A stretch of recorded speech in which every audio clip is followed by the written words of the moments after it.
My girlfriend broke into my locked desk looking for evidence of cheating because all men cheat. She found the receipt for the brand new car I bought as her surprise gift. She called me crying happy tears. I told her, take it back. I don't date snoops. I, 29 male, got home from work last Tuesday to find my girlfriend, 27, sitting on the couch, mascara running, holding a piece of paper. The locked drawer on my desk was hanging open, the small lock I'd installed completely busted off. She looked up when I walked in. I found it. My brain needed a second to catch up. Found what? Did you break into my desk? I had to know. Her voice cracked. Every guy I've dated has cheated. Every single one. I needed to be sure. The paper in her hand was the purchase receipt for a 2023 Honda Civic. $23,000 paid in full 3 days ago. The car I'd been planning to surprise her with for her birthday next month. I'd been saving for 18 months, working overtime, skipping trips with friends, the whole 9 yards. She stood up, tears streaming. You bought me a car? Baby, I'm so sorry. All men cheat and I couldn't. Stop. My voice came out flat, cold. You broke into my locked desk. I know, but I was so scared You invaded my privacy because you decided I was guilty before I did anything. But you weren't. You were buying me a car. She was smiling now like this was somehow okay. This is the sweetest thing anyone's ever done for me. I took the receipt from her hand. Where's the key to my desk? I broke the lock with a screwdriver. But baby, it doesn't matter now because... Get out. Her smile vanished. What? Pack your stuff. Leave. We're done. You're joking. I just explained why You violated my trust, broke my property, assumed I was a cheater with zero evidence. That's not love. That's paranoia and disrespect. But the car. You bought me a car. I was going to. Past tense. Now I'm returning it, or keeping it for myself. Haven't decided yet. She started ugly crying. The heaving, snotty kind. Please, I made a mistake. I'll pay for the lock. I'll go to therapy. I have trust issues from my exes. Your exes didn't break into locked furniture. You did. That's on you, not them. You can't be serious right now. I'm dead serious. You've got until I finish making dinner to be gone. Otherwise, I'm calling the cops for property damage. Property damage? Over a stupid lock? You broke into my private belongings. Yeah, property damage. Now move. She grabbed her phone, probably calling her best friend for backup. I went to the kitchen and started making pasta like my relationship hadn't just imploded. 20 minutes later, she was still packing, still crying, still trying to argue. Her best friend showed up, gave me death glares, helped her load bags into her car. You're an asshole, the friend said on her way out. Cool, I replied. Make sure she takes all her stuff. I don't want her coming back. The door slammed. I ate my pasta in silence. Then I called the dealership and scheduled the return for the end of the week. Update 1. It's been 5 days. The entitlement levels are honestly impressive. Day 1 after the breakup, she texted me about 30-something times. Started with apologies, moved to justifications, ended with anger. I said I was sorry. You're throwing away 2 years over one mistake. My therapist says I have abandonment issues. Fine. Be that way. I hope you're happy alone. I responded once. I am, actually. Don't contact me again. She called from her best friend's phone an hour later. I declined. Then her mom called. Her mom. A woman I'd met exactly twice. My daughter is devastated. She made one little error in judgment, and you're punishing her? She broke into my locked desk. That's not a little error. She has trauma from past relationships. You should be more understanding. Understanding doesn't mean accepting invasions of privacy. We're done. Please stop calling. Young man, you are being incredibly immature. I hung up. Blocked the number. The dealership was cool about the return. Full refund minus a $500 restocking fee. Whatever. Better than giving a car to someone who thinks breaking locks is acceptable behavior. Day 3. Her best friend posted on social media. Vague nonsense about men who punish women for having feelings and emotional abuse disguised as boundaries. Didn't name me specifically, but everyone who knew us could tell. Some mutual acquaintances reached out, asking my side. I explained briefly. She broke into my locked desk, looking for cheating evidence. Found a car receipt, got excited. I dumped her for the violation of trust. Mixed reactions. Some got it, some thought I overreacted. My buddy from work summed it up best. Dude, she went full spy mode on you. That's psycho behavior. Day 4, she showed up at my apartment. I'd already changed the locks. Landlord approved it given the property damage to my desk. She knocked for 10 minutes before giving up. Found a note under my door later. "We need to talk like adults. I deserve a chance to explain properly." I texted. "You explained. You don't trust men because of your past. That's a you problem. Don't come back here or I'm filing harassment charges." No response to that one. Day 5 was yesterday. Her sister called. Different approach. "Look, she messed up. She knows that. But don't you think breaking up over this is extreme? She broke my lock and invaded my privacy. How is that not breakup worthy? She was scared. Her last boyfriend cheated on her with 3 different women. And I'm not her last boyfriend. I'm her ex-boyfriend, who she didn't trust despite never giving her reason not to. Can't you just forgive her? She's willing to work on her issues. She can work on them without me. We're done." The sister tried a few more angles. I stayed firm. Eventually she gave up. But here's where it gets wild. This morning I got a message request on Instagram from her ex, the one who supposedly cheated with 3 women. "Hey man, heard what happened. Just wanted to say she pulled the same trust issue crap with me.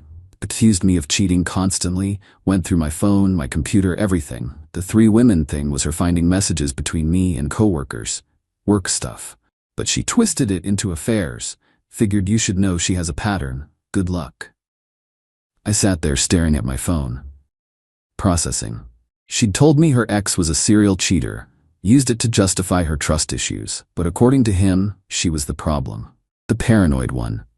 And honestly, given what she did to my desk, I believe him. She created her own nightmare by refusing to trust anyone. Update 2. 2 weeks since the breakup, the entitlement reached absolutely unhinged levels. After the ex's message, I did something probably petty. I responded, asked for details. He sent screenshots, messages between them from 2 years ago. Her accusing him of affairs based on literally nothing. Him defending himself. Her demanding passwords to everything. Him refusing. Her calling him controlling for wanting privacy. Same pattern. Different guy. I saved everything. Had a feeling I'd need it. Day 8 after the breakup, she tried a new tactic. Sent me a video message, 5 minutes of her crying, apologizing, explaining her trauma, promising therapy, begging for another chance. "I know I violated your trust, but you violated mine first by keeping secrets." The car was a secret because it was a surprise gift. Not exactly the same thing. I didn't respond. Blocked her on Instagram. Day 9, her mom called my mom. Yes, really.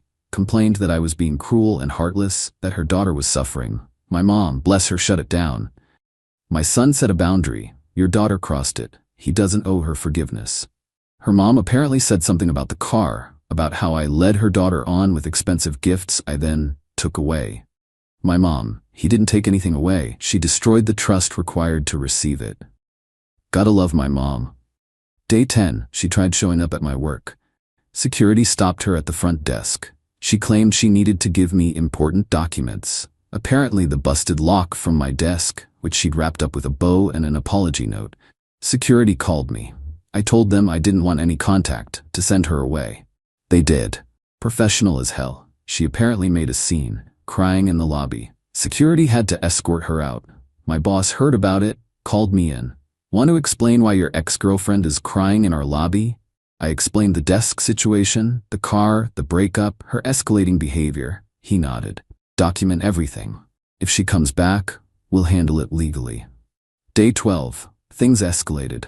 She filed a police report claiming I stole her car. The car I'd bought, registered in my name, that I'd returned to the dealership before ever giving her keys. 2 cops showed up at my apartment. I showed them the receipt, my name, my credit card, the return confirmation, everything. Explained the whole situation. The older cop sighed. "This is a civil matter at best. You never gave her possession of the vehicle." "She's claiming emotional distress and financial promises," the younger one added. "Says you verbally agreed to gift her the car." I was planning to. Then she broke into my locked desk and destroyed the trust necessary for that gift. I changed my mind before transfer of ownership. That's legal. They agreed. Left after warning me to keep documentation of everything. I immediately called a lawyer. Consultation fee was $200. She listened to everything, reviewed my evidence. "You're in the clear legally. The car was never hers. The desk she damaged is yours, but I'd recommend a restraining order if this continues escalating. What counts as escalating? More workplace visits, damage to property, threats, keep a log of every contact attempt. I started the log that day. Day 13 brought the most entitled move yet. Her best friend and her sister showed up at my apartment building, waited in the parking lot for me to get home from work, ambushed me at my car. "We need to talk," the best friend said. "No, we don't. Leave." She's devastated, barely eating, can't sleep. This is destroying her. "That's unfortunate, not my problem." Her sister jumped in. "You really can't forgive one mistake? After 2 years together?" She broke into my locked desk, violated my privacy, destroyed my property, based on paranoid assumptions. That's not one mistake, that's a pattern of behavior I don't want in my life. But she's getting therapy now. Good for her. She can work on herself without me. The best friend got aggressive. "You're really going to throw away a relationship over a stupid desk?" "No, I'm ending a relationship because my girlfriend didn't trust me despite me never giving her reason not to. The desk is just evidence of that. You're being cruel and vindictive. I'm protecting myself from someone who thinks breaking into locked furniture is acceptable. Big difference." Her sister tried tears. "Please, just talk to her. 5 minutes. She deserves closure." She got closure when I told her to leave. "We're done. Stop showing up here or I'm calling the cops for harassment." They finally left. But not before the best friend said, "You're going to regret this. She was the best thing that ever happened to you." I went inside, added the incident to my log, and ordered takeout. Day 15 was yesterday. The final straw. I got an email from a family lawyer. Her family hired an attorney. They're threatening to sue for promissory estoppel, basically claiming I made a promise to give her the car, and she relied on that promise to her detriment. Except I never promised anything. It was a surprise. She only found out by breaking into my desk. I forwarded the email to my lawyer. She called within an hour, laughing. "This is ridiculous. They have no case. You made no promise. She took no action in reliance. There's no detriment. This is intimidation." So what do? I'll respond, firmly. "Shut this down. And I'm recommending we file for a restraining order. This is harassment. We filed yesterday afternoon. Hearing scheduled for next week. I also changed my number. Fresh start. Only gave it to family, close friends, and work. Complete communication blackout with her and her entire circle. The piece is incredible. Final update. 3 weeks since the desk incident, everything's resolved. Time to close this chapter. The restraining order hearing was last week. She showed up with her mom and the same lawyer who sent the threatening email. I brought my lawyer and documentation of everything. Photos of the damaged desk lock, the car receipt showing my name as purchaser, return confirmation from dealership, her ex's screenshots showing the pattern of paranoid behavior. Police report she filed falsely claiming I stole her car.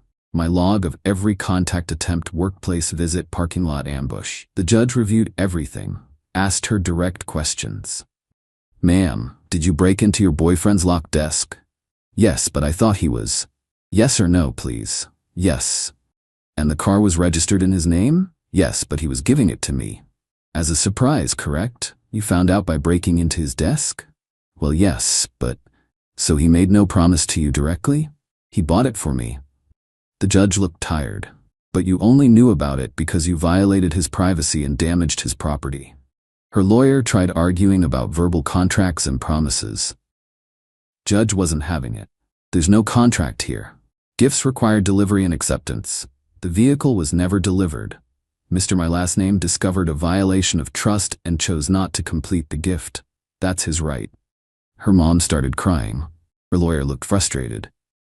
Furthermore, the continued contact after being asked to stop, the workplace visit, the false police report, these constitute harassment. The restraining order is granted. 6 months, no contact. She burst into tears, real ones this time. Her mom tried arguing with the judge, got warned by the bailiff. Outside the courthouse, her mom tried one more time. "You've ruined her. She's a mess because of you." My lawyer stepped in. "Ma'am, you're violating the restraining order by proxy. Leave now." They left. Finally, the promissory estoppel threat vanished after the hearing. Her lawyer probably told her they had no case. My lawyer's final bill was $1,200. worth every penny for peace of mind. The dealership actually called me a few days after returning the car. Said they had a buyer interested but wanted to give me first option to buy it back at a slight discount since I'd returned it so quickly. I thought about it, decided against it. Too many memories attached now. They sold it to the other buyer. I took my refund minus fees, put it back in savings. Through mutual friends, I heard what happened with her. She moved back in with her parents. The workplace incident got back to her boss somehow, had to explain why she was causing scenes at her ex's job. Got a warning about professionalism. Her best friend apparently distanced herself after realizing the full story. Turns out showing up at someone's workplace and parking lot is harder to defend than she thought. Her ex, the one who messaged me, posted something vague about dodging bullets. After hearing about the restraining order, I didn't engage, but I appreciated the validation. The broken desk lock, I replaced it with a better one. Reinforced the drawer too. The desk sits in the same spot in my apartment. I use it daily. No longer reminds me of betrayal, just reminds me I have boundaries and enforce them. My mom's been checking in regularly. She's proud of how I handled it. Some women need to learn that trust is earned, not owed, she said. And violations have consequences. Work's been normal. Boss appreciated how I handled the situation professionally. Security knows to call me if she shows up again. She hasn't. The mutual friends who thought I overreacted eventually heard the full story. The broken lock, the false police report, the lawyer threats, all of it. Most came around. The ones who didn't? Not my friends anymore. I'm not dating yet.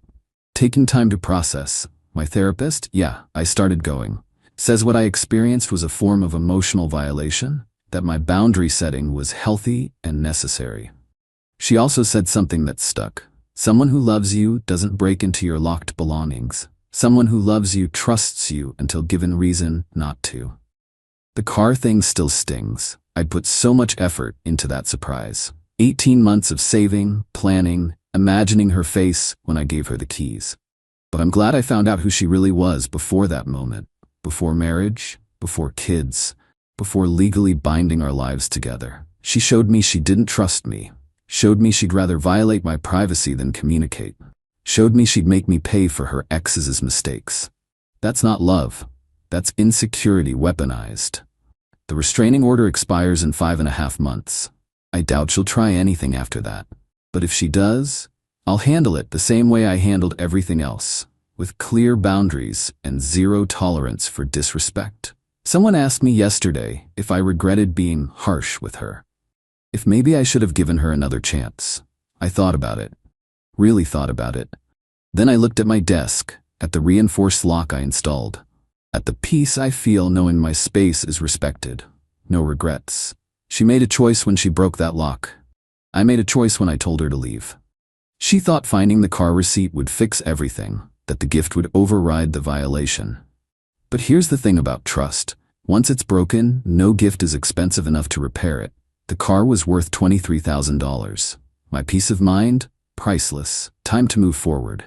Alone, yeah. But with my boundaries intact and my dignity preserved. And honestly, that's worth more than any relationship built on paranoia and broken locks. My wife cried, "I'm just not ready for kids yet." I agreed to wait. 3 months later, I found a positive pregnancy test in the trash. It wasn't that she wasn't ready, she just wasn't ready with me. Original post: I, 32 male, have been married to my wife, 29, for 4 years. We met in grad school, got married right after, and honestly, life was pretty good. We had our routines, our inside jokes, our Sunday morning pancake tradition, normal couple stuff. About 6 months ago, I brought up having kids. Not pushing, just asking. We talked about it before marriage. Both wanted them eventually. Figured we were stable enough, financially comfortable, good ages for it. Her reaction was immediate. Tears. Like, full breakdown crying. "I'm just not ready yet," she sobbed into my shoulder. "There's still so much I want to do. My career's finally taking off. Can we wait, please?" Obviously, I said yes. I'm not going to force someone into parenthood. That's insane. So I dropped it. Told her we'd revisit in a year or two. No pressure. Fast forward 3 months. Last Tuesday, I got home early from work around 4 p.m. She wasn't home yet. Went to throw away some junk mail and saw it sitting right there in the bathroom trash. Didn't even try to hide it deep down, just sitting on top of some tissues. A positive pregnancy test. My brain went through about 15 different reactions in 3 seconds.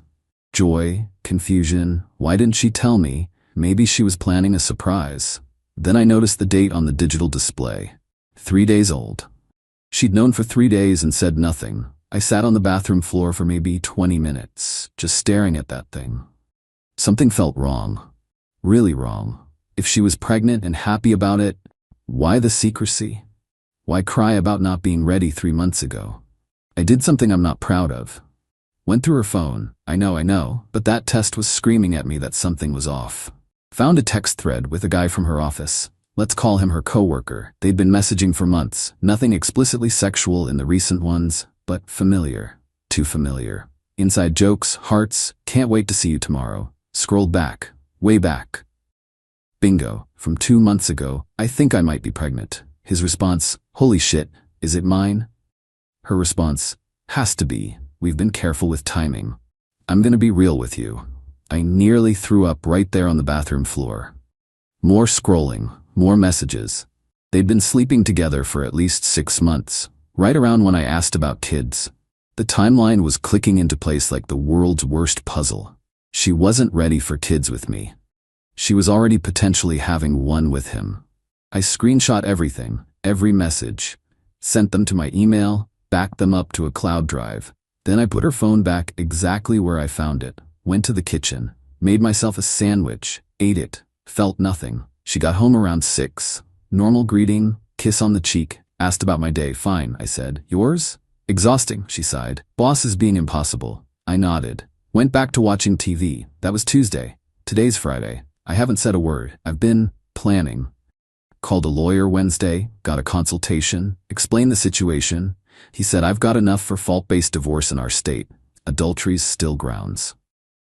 Could affect asset division. Called my dad Thursday, told him everything. He wanted to drive down immediately and handle it. Talked him down. Told him I need to do this my way. Started documenting everything. Our finances, the house, it's in both names. Her car, I'm still making payments on it. Every shared account and asset. Here's what I know. She's pregnant with another guy's kid. She's been lying to me for months. She cried and manipulated me into waiting when the reality was she was already betraying me. I'm not confronting her yet. I need everything in order first. Lawyer said to get all my ducks in a row before dropping the bomb. So that's where I am. Eating dinner across from my pregnant wife, who thinks I have no idea. Making small talk, pretending everything's normal. It's the weirdest feeling. Like I'm watching my life from outside my body. Tomorrow I'm going to her parents' house for their monthly dinner. Gonna sit there and smile and eat pot roast while her mom asks when we're having kids. The irony would be funny if it wasn't so messed up. I'll update after I confront her. My lawyer wants me to wait until after this weekend.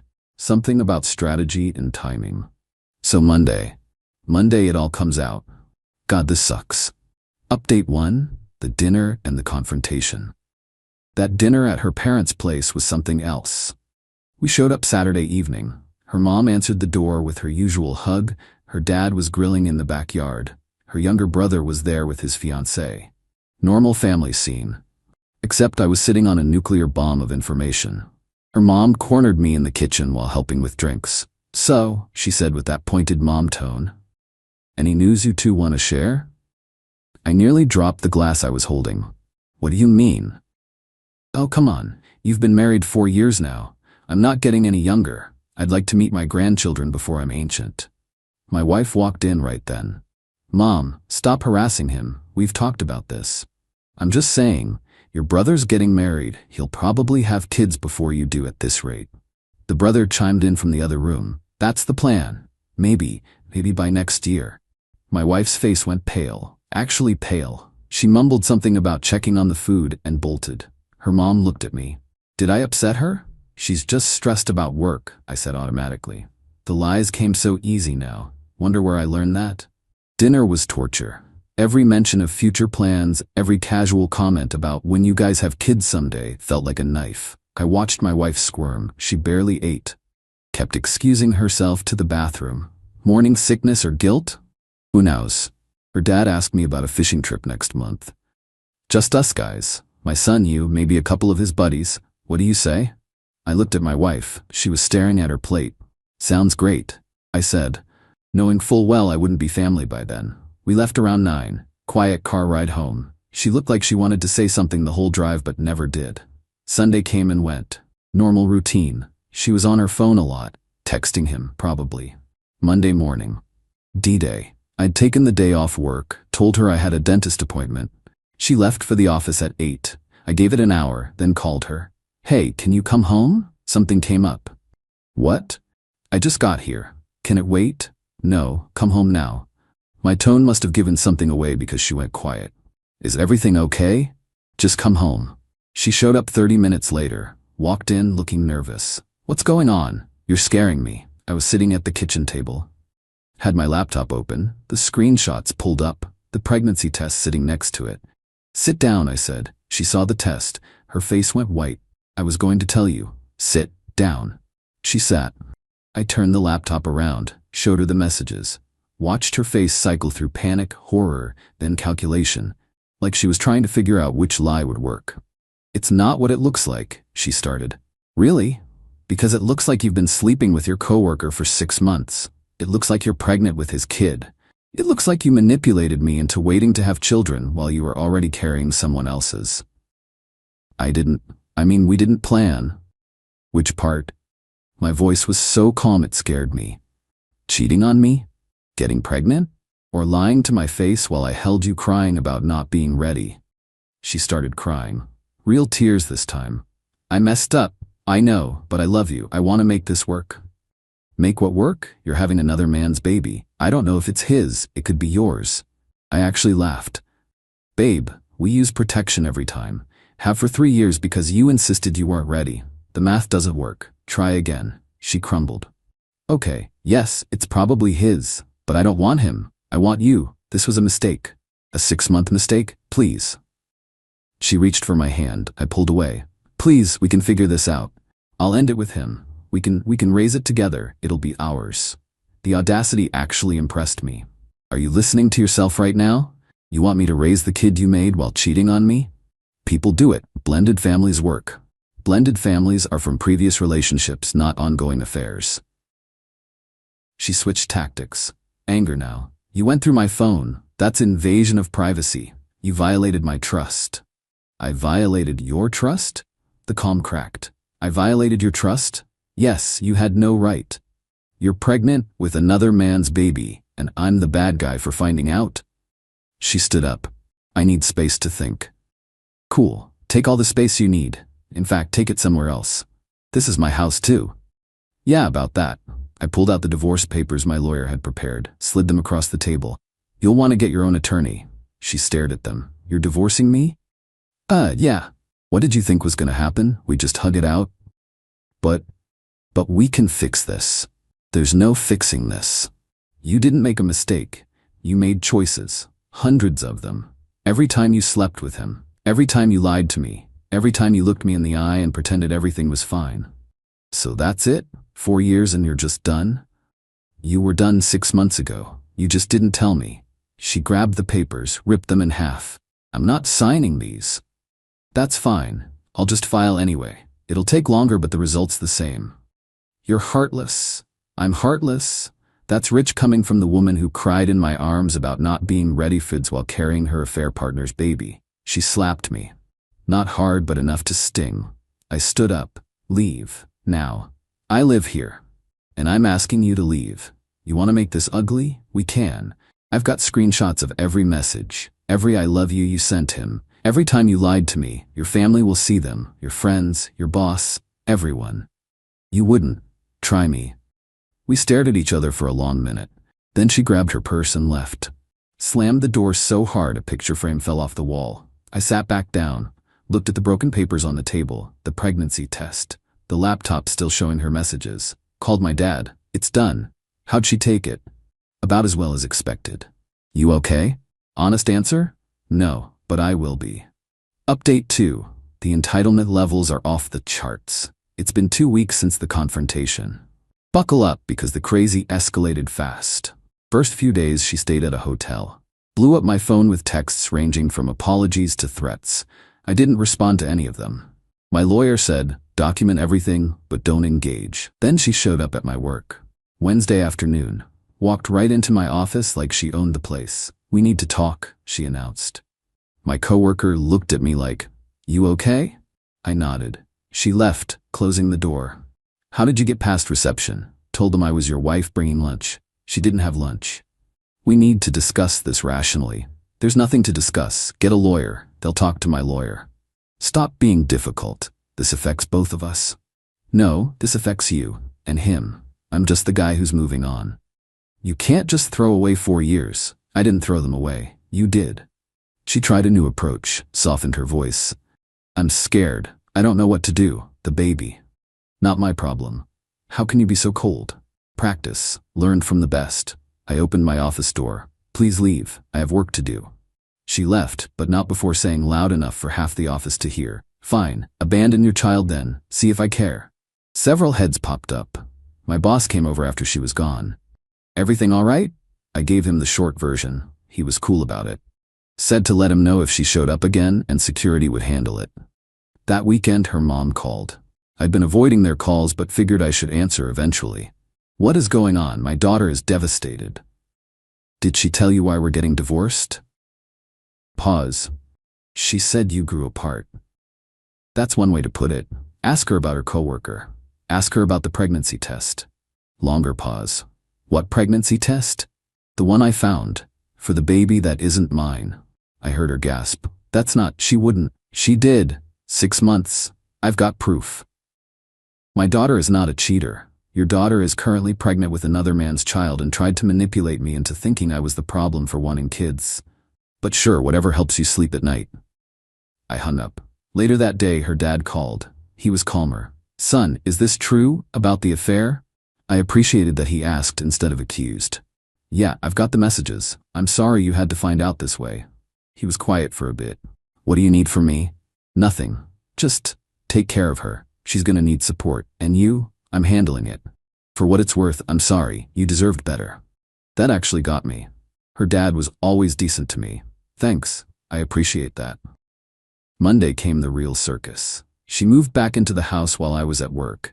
Just showed up with her brother and started moving her stuff back in. I got home to find her in our bedroom unpacking. What are you doing? I live here. I'm staying until the divorce is final. No, you're not. You can't force me to leave. It's my house too. My name's on the deed. She was right. Legally, I couldn't kick her out. Called my lawyer immediately. He said unfortunately she had rights until the divorce was finalized or a judge ordered otherwise. So I'm stuck with her? For now. Don't engage. Document everything. We'll push for exclusive use of the property based on the circumstances. Great. Just great. Living with her became psychological warfare. She'd make dinner and offer me some. I'd decline. She'd leave her pregnancy vitamins on the kitchen counter where I'd see them. I'd ignore them. She tried to initiate conversations about the future. I'd walk away. She'd cry loudly at night. I moved to the guest room. Her coworker boyfriend tried to step up then. He actually called my cell phone. Look man, we need to talk about this situation. No, we don't. She's having my baby. That's my kid. Cool, you deal with her then. I'm trying to do the right thing here. 6 months too late, but okay. I love her, man. We didn't mean for this to happen. You didn't mean to repeatedly sleep with my wife for half a year? It was all accidental? Don't be a jerk about this. I'm being a jerk? You're being a jerk? The guy who impregnated someone else's wife? She wasn't happy with you, and you know this how? Because she told you while lying to me? Super reliable source. Whatever. I'm stepping up, taking responsibility. You should respect that. I respect nothing about you. Lose my number. I blocked him. Then for good measure, I found his LinkedIn and saw we had mutual connections in the industry. Sent a polite heads up to a few people I knew at their company about potential ethical concerns. Didn't name names. Just mentioned that I'd discovered an affair and wanted to make sure HR was aware of potential fraternization policy violations. Their company has strict rules about relationships between employees. Found that out when I did some digging. 2 days later, she came home crying. He'd been called into HR. They were both being monitored. Did you do this? She demanded. Do what? Report us to HR. Why would I do that? I don't even work there. Somehow they found out. I shrugged. Guess secrets don't stay secret. Maybe someone from the family dinner mentioned it. Your mom seemed pretty upset. She knew, I could see it in her eyes, but she couldn't prove anything. You're ruining my life. No, you did that. I'm just not helping you hide it anymore. She escalated, started telling people I was abusive, that I hit her, that she was afraid of me. I found out when her friend called my phone. If you touch her again, I'm calling the cops. I have never touched her. Who told you that? She did. She's got bruises. From what? I've been avoiding her. Check the guest room. I sleep there now. We barely speak. She said you pushed her. When? Where? Give me a specific incident. Silence. That's what I thought. She's lying to get sympathy. Why would she lie? Because she's pregnant with another man's baby and trying to make me the villain. Check the facts before you accuse people of abuse. But the damage was spreading. Her social media was a sob story. Posts about surviving difficult times and staying strong despite betrayal. The narrative was flipping. I was becoming the bad guy. My friends knew the truth. Her friends believed her. Mutual friends were stuck in the middle. I stopped checking social media, stopped caring what people thought, focused on the legal battle.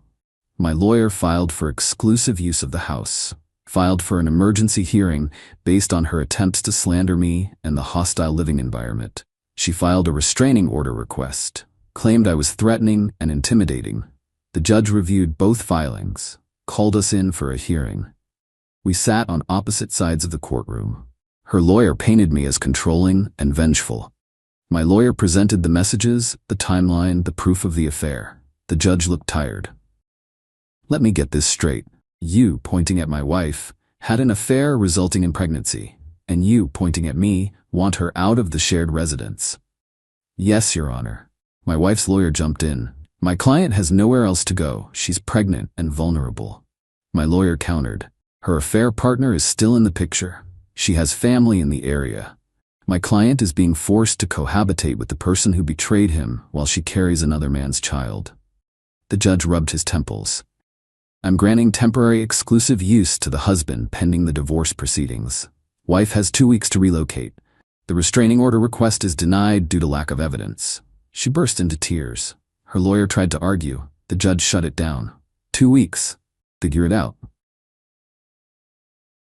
Outside the courthouse, she confronted me. Where am I supposed to go? Your boyfriend's place, your parents, a hotel. Not my problem. You're really going to make a pregnant woman homeless? You're not homeless. You have options, just not my house. I hate you. Yeah, well, the feeling's pretty mutual right now. Her mom showed up then. She'd been sitting in the gallery, walked right up to me. You should be ashamed. I should be ashamed? Your daughter's pregnant with another man's baby and I'm the bad guy? She made a mistake. You're supposed to forgive. Some mistakes are unforgivable. This is one of them. Her dad was there too. He pulled her mom away. Let it go. He's within his rights. As they left, her mom was still yelling about how I was heartless and cruel. I went home that night to the empty house, sat in the quiet. It should have felt like victory. It just felt hollow. But you know what? It's still better than living a lie. Update 3. Final resolution.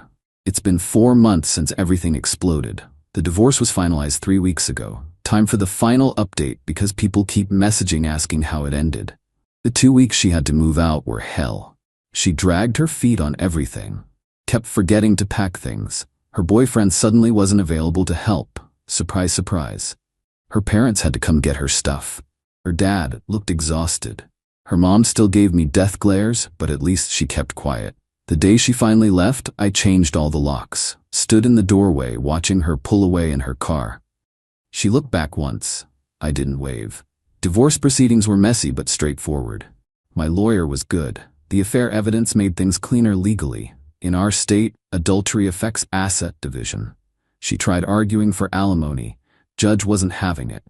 Final settlement. House went to me. I bought out her half at slightly under market value. Judge factored in the adultery. Her car that I was paying for? She took over payments. Couldn't afford it. Ended up selling it at a loss.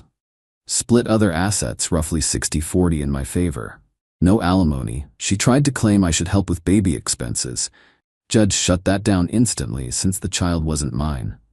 Her lawyer tried the he's being vindictive angle. My lawyer showed the messages, the timeline, the manipulation.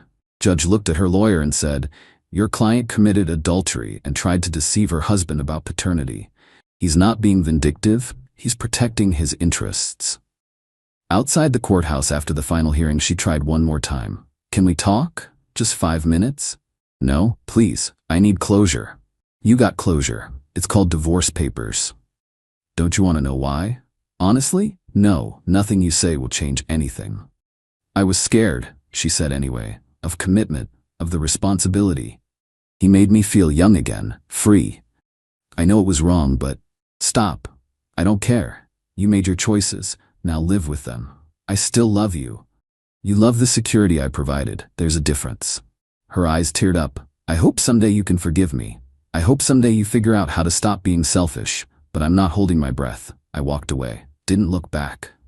The aftermath's been interesting. She had the baby last month. Boy. Her parents sent me a birth announcement, not sure if that was intentional or an oversight. Deleted it. Her boyfriend tried to make it work apparently. They lasted 6 weeks after the baby was born before he bailed. Turns out being an actual father is harder than being the fun side piece. Who knew? Heard through mutual friends she's struggling, living with her parents, working part-time because childcare's expensive. The boyfriend sends minimal child support. Apparently she tried reaching out to him recently and he told her to leave him alone. He did his time. Do I feel bad for her? Sometimes, in weak moments. Then I remember the lying, the manipulation, the crying about not being ready while already carrying someone else's kid, and the sympathy evaporates. Her mom tried calling me once about 2 months ago. Wanted to know if I'd consider helping financially since she's having such a hard time. I laughed. Actually laughed. She made her bed. Tell her to ask her boyfriend for help. He won't return her calls. Again, not my problem. She wanted this life. She chose it. But the baby is not my responsibility. Never was, never will be. Hung up, blocked the number. As for me, I'm okay. Not great, not terrible. Just okay. Sold the house. Right, too many memories. Got a 2-bedroom condo closer to downtown. Smaller, but it's mine. No ghosts. Therapy helped. Took me a few months to even go. Felt weird talking about it. But my therapist was good. Helped me process the anger, the betrayal, the grief for what I thought we had. Started dating again recently. Nothing serious yet. Went on a few dates. It's weird being back out there. Everyone's on apps now. Feel like I'm learning a new language. Trust issues are real though. Catch myself reading into things. Questioning intentions. My therapist says that's normal. Said it'll take time to rebuild that ability to trust. Some days I wonder if I ever will completely. Work's been good. Actually got a promotion. Threw myself into projects during the worst of it. Silver lining, I guess. Reconnected with old friends I'd lost touch with during the marriage. She'd always found reasons we couldn't hang out with them. "They're not really our people," she'd say. Turns out they're exactly my people. Went to a basketball game last weekend with guys I hadn't seen in 3 years. Felt good. My dad checked in regularly at first. Now it's back to normal calls. He doesn't bring her up. Neither does my mom. They're just glad I'm moving forward. The holidays were hard. First Thanksgiving and Christmas alone in years. Made plans with friends instead of family. Different but manageable. Ran into her brother at a grocery store last month. He apologized. Said he didn't know the full story until later. Said he was sorry for helping her move back in that day. I told him it was fine. He was just helping family. He seemed relieved. Someone asked me recently if I regretted how I handled it. If I wished I'd tried counseling or fought for the marriage.